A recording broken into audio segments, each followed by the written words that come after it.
สมดวงใจได้ซื่นสุขี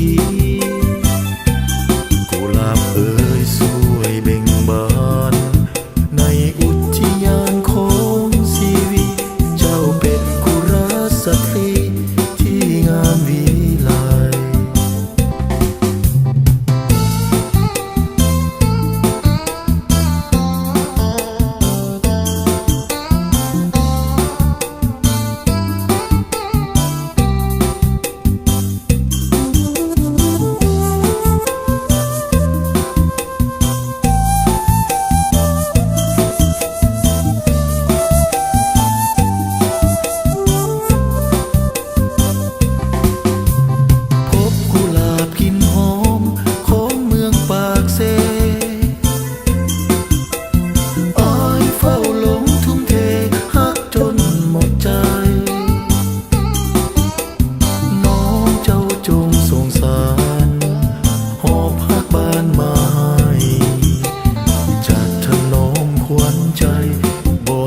เปลี่ยนสี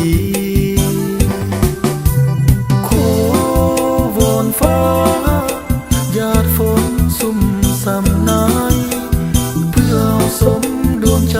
ได้ซื่นสุขีกุหลาบเอ่ยสวยเบ่งบาน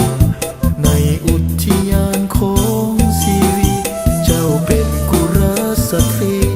ที่งามวิไลฟ้าหยาดฝนซุ่มซ้ำนายเพื่อเอาสมดวงใจได้ซื่นสุขีกุหลาบเอ่ยสวยเบ่งบานในอุทยานของชีวิตเจ้าเป็นกุลสตรี